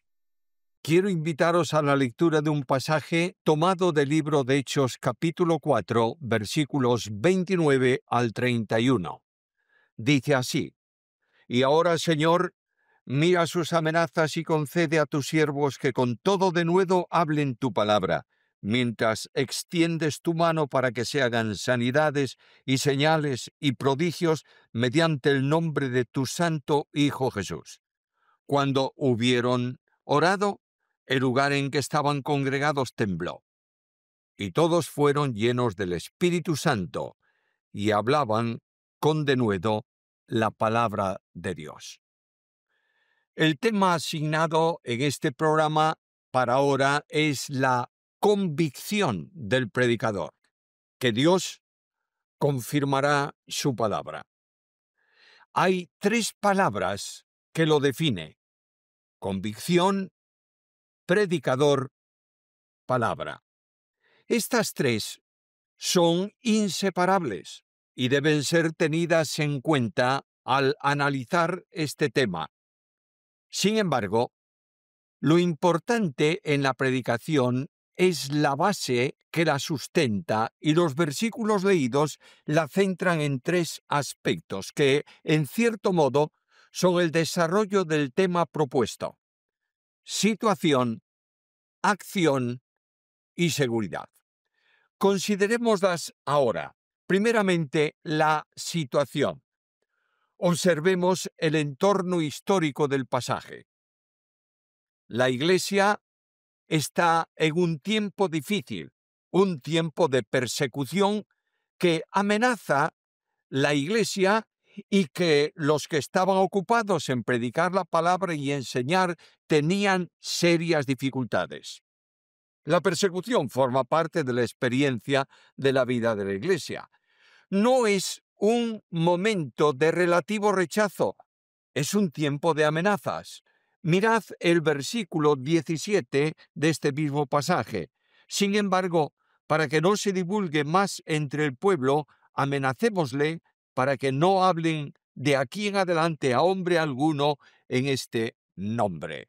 El objetivo era concreto: que la palabra no se divulgase, que las personas ignorasen lo que Dios quiere decirles por medio de ella, para lo cual deberían dejar de predicar el Evangelio y de enseñar en la Iglesia en el nombre de Jesús. Esto es clave, el nombre de Jesús. El problema era doble. Primeramente porque abandonarían la evangelización y la enseñanza, y en segundo lugar porque dejaban de obedecer el mandato de Jesús. Id a todas las naciones, enseñándoles que guarden todas las cosas que os he mandado. La única manera de cumplir entonces el mandato de Jesucristo era predicar y enseñar lo que Cristo había dejado para enseñar a su pueblo. Ahora bien, nótese que eso traía una grave consecuencia. El versículo dice que no enseñen en el nombre de Jesús.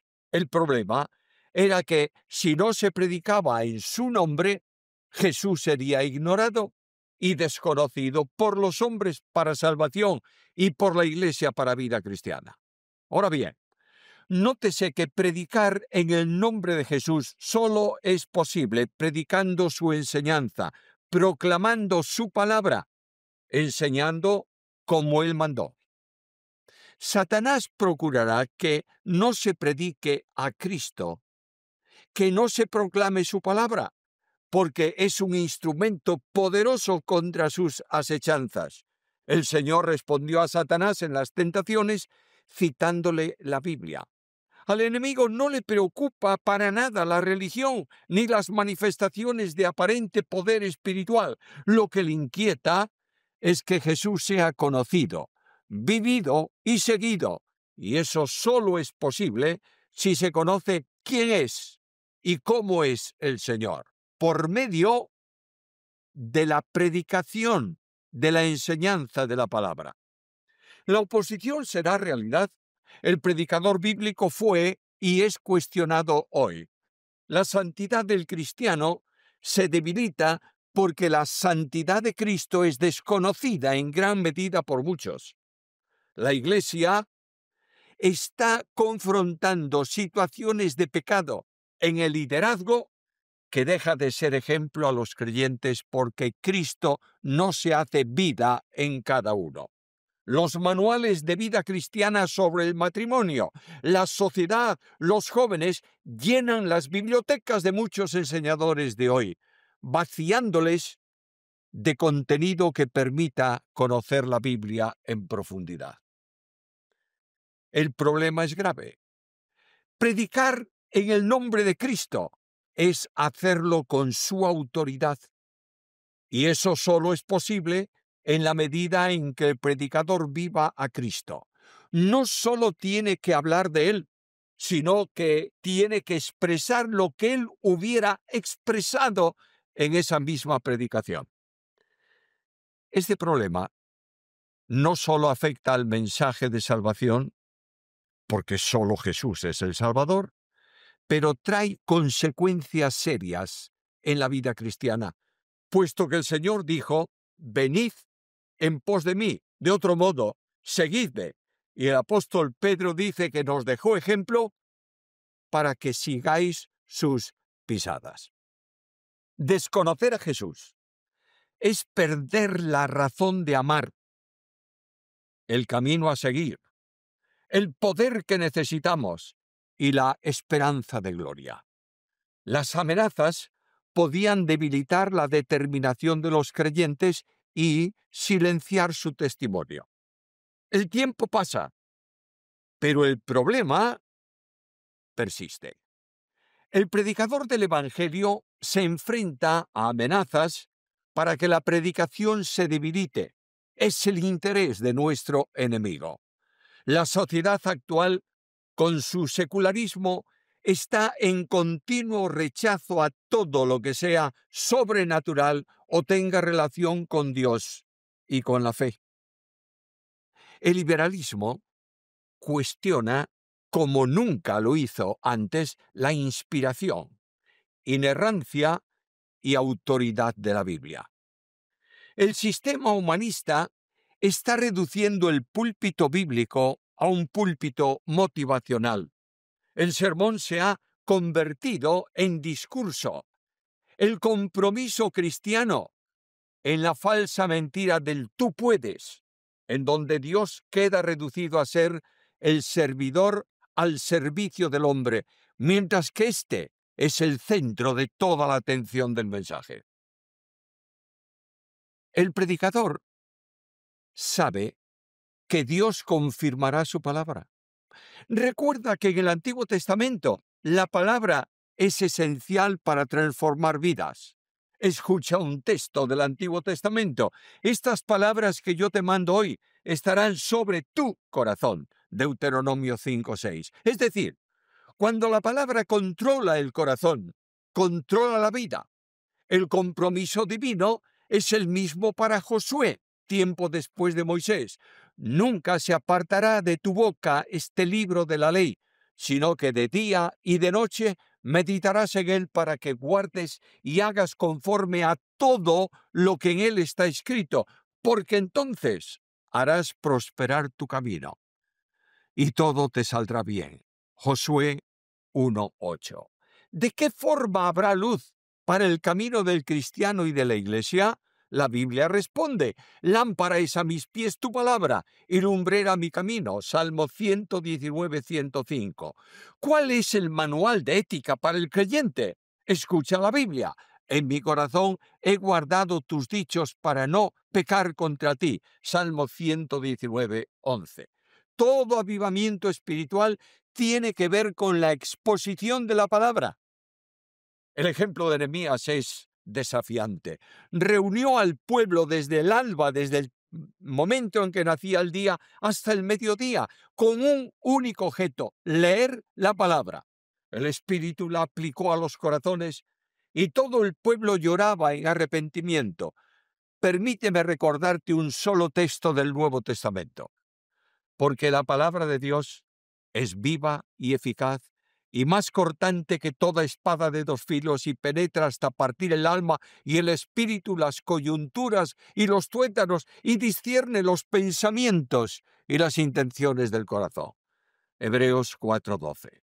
El mandato apostólico es actual. Te encarezco delante de Dios que prediques la palabra.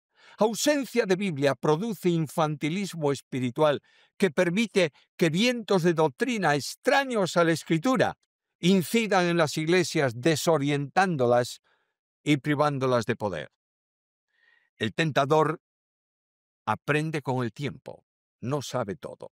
Al principio de la historia de la iglesia procuró destruir la enseñanza bíblica matando cristianos. Esa acción no le dio resultado porque el denuedo de los creyentes expandió el evangelio y la iglesia creció en todos los lugares a pesar de la persecución. Después trató de que la Biblia no se pudiese leer, solo en la lengua adoptada por la iglesia. La historia presenta el triste espectáculo de Biblias encadenadas. Para leer la Biblia era necesario un permiso eclesial. Sin embargo, en esos tiempos se copiaban porciones a mano de traducciones clandestinas que se hacían de la Biblia oficial, entre comillas, a las lenguas nacionales. No le resultó tampoco esta estrategia. Hoy la Biblia está al alcance de todos. Versiones, revisiones, traducciones, etcétera, están a la disposición de quien quiera adquirirlas. Biblias de todos los tipos y para todas las personas. Satanás sabe bien que el problema no es que el cristiano posea 1 o 100 Biblias, sino que la Biblia posea al cristiano. Hoy el enemigo está procurando que la predicación en el nombre de Jesús se debilite o, si es posible, desaparezca del púlpito de la iglesia. En segundo lugar, el pasaje me revela una acción. La convicción de la necesidad de predicar y enseñar la palabra conduce a la acción que se menciona en los versículos 29 y 30. Vuelvo a leerlos. Y ahora, Señor, mira sus amenazas y concede a tus siervos que con todo denuedo hablen tu palabra, mientras extiendes tu mano para que se hagan sanidades y señales y prodigios mediante el nombre de tu santo Hijo Jesús. La iglesia toma la acción de orar y pide la acción divina que respalde el mensaje que van a predicar. La oración entrega a Dios el problema. confiando que conforme a su promesa actúe. La oración es vital en todos los aspectos de la vida cristiana, no hace falta que lo diga, y de forma especial en la búsqueda de la eficacia en la predicación. Recuerdo que uno de mis profesores más directos en el seminario, conocedor de la Biblia como pocos, teólogo magistral, me dijo un día que estábamos los dos solos en una de mis maestrías: vamos a orar, porque no podemos aprender sin pedir la asistencia del Espíritu de Dios. Tengo la seguridad y en gran medida la experiencia de que no se puede estudiar un pasaje bíblico sin haberlo leído por lo menos 10 veces. Así tampoco se puede predicar con el poder de Dios sin dedicar tanto tiempo a la oración como se ha dedicado al estudio y a establecer el bosquejo de aquello que queremos predicar. Esta parte del texto no puede separarse de lo que antecede. La iglesia entera estaba orando frente al problema y reconociendo la soberanía de Dios. Así comienza la primera oración que conocemos de la iglesia después de Pentecostés y de la que tomamos los versículos que estamos considerando. Mira un momento el versículo 24. Y ellos, habiéndolo oído, alzaron unánimes la voz a Dios y dijeron: Soberano Señor. En algunos manuscritos se lee Señor Dios. No importa. Están orando al Dios que es soberano. En la oración se reconoce la condición de Dios como Señor sobre todo. Él y solo Él es soberano, exaltado sobre todo y sobre todos. Es el único que puede decir: mi consejo permanecerá y haré todo lo que quiero. Isaías capítulo 46. Esta es la revelación de la Biblia sobre el resucitado Señor, por lo cual Dios le exaltó hasta lo sumo y le dio el nombre que es sobre todo nombre, para que en el nombre de Jesús se doble toda rodilla de los que están en los cielos y en la tierra y debajo de la tierra, y toda lengua confiese que Jesucristo es el Señor, para gloria de Dios Padre. Filipenses 2, 9 al 11. Esta perfección divina es poco reconocida y aún menos predicada en el día de hoy. Dios es soberano en todo, incluyendo la salvación del hombre. Nadie podría entender el mensaje del Evangelio, que es locura para los que se pierden, si el Espíritu no actuara para hacerlo posible. Nadie iría al Salvador si el Padre no lo trajese, porque ningún hombre desea ir a Dios a causa de su condición pecadora. Nadie podría ser justificado si el Hijo no lo hiciera posible. Nadie puede ser regenerado y establecido en la firmeza de la fe si el Espíritu Santo no opera la regeneración.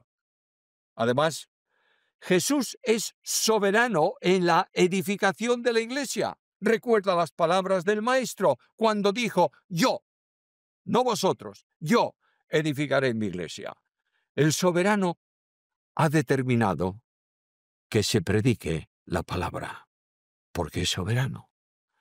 Por eso el predicador tiene un claro sentido de lo que está pidiendo a Dios en medio de las dificultades. Concede a tus siervos que con todo denuedo hablen tu palabra.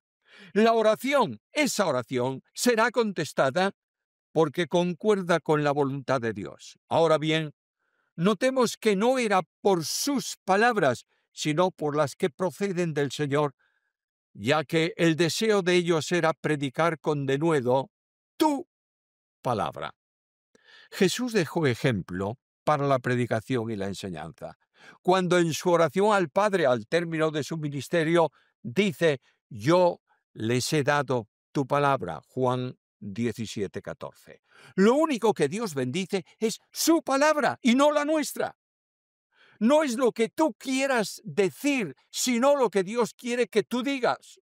No es tu idea, apoyada por algún texto bíblico que tomas prestado, para hacer de tu predicación un discurso con apariencia bíblica. Es la palabra que Dios tiene en ese momento para su pueblo, de la que tú eres portador, lo que será bendecido por él.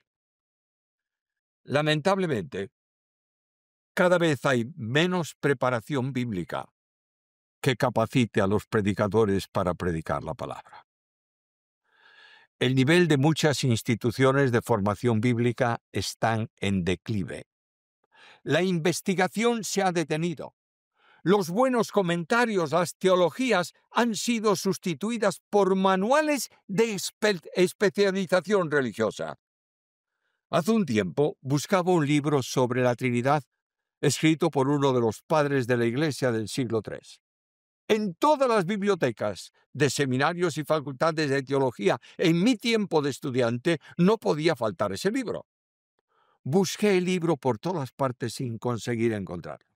Finalmente, fui a una librería especializada y le pregunté si tenía el libro en cuestión. Buscó en su base de datos y me dijo, sí, hay uno. Inmediatamente le dije, me lo llevo.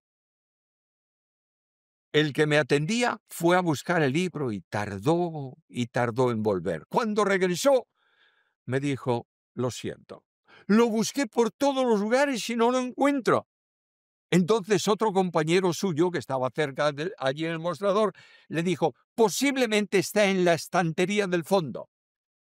Los dos se fueron al lugar que éste indicó y al rato el que me atendía volvió con el libro y me dijo, estaba caído detrás de los otros libros, y añadió, claro, esto ya no se lee hoy, por eso estaba de esa forma en ese lugar. Lamentablemente, el nivel de formación para maestros ha caído a los niveles más bajos. Por otro lado, el llamado crecimiento ha adaptado las técnicas empresariales en fórmulas espirituales que no dejan de ser pensamientos de hombres. El deseo de números en la iglesia, la grandeza humana en ella, hace que las palabras de Jesús tomen cada vez mayor actualidad cuando dice a la iglesia en la Odisea, tú dices, soy rico y me he enriquecido y de ninguna cosa tengo necesidad, y no sabes que tú eres un desventurado, miserable, pobre, ciego y desnudo. Para concluir con la impactante demanda, he aquí, yo estoy a la puerta y llamo. Oh, mira eso. El Dios de la gracia, el que tiene poder en cielos y tierra, a la puerta de la iglesia, que vacía de Dios, se siente llena de sí misma. Las discusiones por doctrinas generales, por formas, por posiciones teológicas, por manuscritos, por versiones de la Biblia, entretienen y generan controversias que dividen y no edifican, mientras las congregaciones no conocen a Dios por la palabra. Las tradiciones y costumbres han tomado condición de doctrina, generando cargas sobre los cristianos que restringen su libertad, olvidando el mandamiento del apóstol. Estad, pues, firmes en la libertad con que Cristo os hizo libres. Era entonces, y es ahora, el tiempo de volver a la oración, pidiendo la acción divina, que con todo denuedo hablemos tu palabra.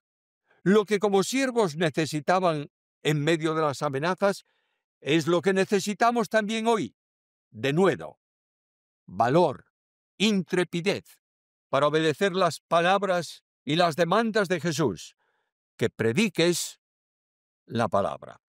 Finalmente está la seguridad. La misión del siervo es predicar la palabra de Dios, hacer poderoso el mensaje. En el entorno histórico de Hechos, las señales divinas eran necesarias para poner de manifiesto la realidad de que Cristo había resucitado. Cito la Escritura. Con gran poder los apóstoles daban testimonio de la resurrección del Señor. Lo tienes en este mismo capítulo, en el versículo 30. Los milagros y los portentos se hacían en su nombre. Por tanto, era evidente que si se producía el milagro o el portento en el nombre de Jesús, es que Jesús vivía. Lo que los enemigos querían no era que no se hiciesen milagros, sino que no se anunciase el nombre de Jesús. Así ocurre hoy. Nadie es contrario a manifestaciones portentosas. Es más, Dios no ha dejado de hacer milagros y prodigios, porque es el Dios de los milagros. Si no hace milagros, no es Dios. Pero eso condiciona a muchos que buscan descubrir portentos que convierten la predicación bíblica en subjetivismo espiritual. Y la gente va a la iglesia no a escuchar la palabra, sino a ver qué se produce hoy. Lo que el enemigo no quiere es que se haga visible a Cristo en el mensaje y en las vidas de los creyentes. La responsabilidad nuestra es mantener con denuedo la proclamación de la palabra, y Dios acompañará a la obediencia de las señales de poder que sean necesarias para hacer eficaz el mensaje. El mundo que nos rodea necesita ver los prodigios de Dios en la transformación de la vida de los que han creído por la predicación de la palabra. Se cuenta que Agustín de Hipona estaba enseñando a un grupo sobre los milagros del Señor y dijo: debemos creer en todos los milagros de Jesús, en los pequeños y en los grandes. Uno de los presentes le preguntó: ¿cuáles son los milagros pequeños? Y Agustín le dijo: pues la multiplicación de los panes, la calma del temporal, la curación de los leprosos, la sanidad del ciego de nacimiento, la resurrección de Lázaro. Inmediatamente, este que preguntó volvió a preguntarle: ¿y cuáles son los milagros grandes? Entonces Agustín le dijo: mírame, yo soy el milagro más grande de Jesús, porque siendo un perdido me encontró, me salvó y cambió mi vida. La sociedad necesita ver el testimonio del que predica, respaldando con su ejemplo de vida aquello que está predicando. El mensaje de la Iglesia, enseñada en la palabra, es un mensaje de amor que pone de manifiesto que es la verdadera Iglesia de Cristo porque es capaz de amar. El Señor no habló de doctrina identificativa, sino de amor que se manifiesta. Para eso estableció el mandamiento. La Iglesia que entiende la palabra tendrá como objetivo vivir la unidad del Espíritu en el vínculo de la paz, con que las divisiones extrañas cesarán, unidos todos en Cristo por su Espíritu.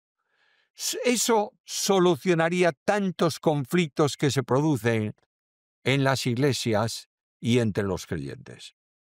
La iglesia que se vincula a la enseñanza de la Biblia será una iglesia restauradora del hermano que ha caído, sin dejar de entender que ha pecado y sin disculpar ese pecado. La iglesia controlada por la Biblia entenderá el señorío de Cristo y notará que en ella sobran grandes y son necesarios siervos. La iglesia que está bajo el sonido de la Biblia estará llena de esperanza y vivirá tranquila, porque podrá decir como el apóstol: todo lo puedo en Cristo que me fortalece. La predicación de la palabra hará que muchos creyentes puedan decir con gozo: para mí, el vivir es Cristo. Los problemas del principio de la iglesia son los mismos que los que se manifiestan hoy. El denuedo que era necesario para predicar la palabra en el nombre de Jesús es también necesario hoy. La oración que el predicador necesita para ser revestido de poder de lo alto, para que el Espíritu ilumine la mente y hable al corazón de los oyentes, es imprescindible entonces y hoy. Requiere oración para asumir la determinación de que sea la Biblia la que genere y dirija el sermón y no las ideas y voluntad del predicador. O sí, no prediquemos nunca lo que Cristo no hubiera predicado en ese momento. No lo hagamos en otra forma que la que hubiera usado Jesús. Que la honestidad espiritual me lleve cada vez que predique a poder decir en la intimidad de mi alma antes de predicar: oíd la palabra del Señor. Y que cuando concluya el sermón, con la misma sinceridad pueda decir: así ha dicho el Señor. La Iglesia necesita retomar la predicación bíblica y Dios hará todo lo que sea necesario en su poder con señales para ejecutar su propósito, salvar a los perdidos y edificar su Iglesia. Un evangelio no bíblico produce convicciones, pero solo el bíblico produce conversiones. Notemos la respuesta de Dios a la oración de su Iglesia, que dijo a todos sus siervos que pedían que con todo denuedo hablasen su palabra. Dios dijo sí a esa oración. Escuchad de nuevo el versículo 31. Cuando hubieron orado, el lugar en que estaban congregados tembló y todos fueron llenos del Espíritu Santo. Y ahora oye, y hablaron o hablaban con denuedo la palabra de Dios. Es cuando el Espíritu te conduce que el poder de Jesús se manifiesta para hacer eficaz el mensaje de la palabra. El Espíritu, que tiene como misión glorificar a Cristo, produjo en los corazones de quienes estaban siendo amenazados el denuedo para hablar a todos en el nombre de Jesús. El gran desafío hoy es recuperar el mensaje de la Biblia, porque con ello recuperaremos a Jesús, el gran desconocido hoy en muchas congregaciones de su Iglesia. Acudamos al trono de gracia y pidamos al soberano Señor: concede a tus siervos que con todo denuedo hablen tu palabra. Nosotros seremos bendecidos y el Señor glorificado. Damos gracias a Dios por estos 2 días y esperemos que te haya sido de edificación. Por favor, no dudes en dejarnos tus comentarios y nos vemos pronto en la próxima conferencia. Traemos estos recursos única y exclusivamente a partir del apoyo de personas como vos. Si quisieras colaborar económicamente con la Sociedad Bíblica, te invito a hacerlo por medio del link que está abajo en la descripción de este video. Pero no solo puedes colaborar económicamente, también puedes ser parte difundiendo este video, dándole like, dejando tu comentario, suscribiéndote al canal y activando también la campanita.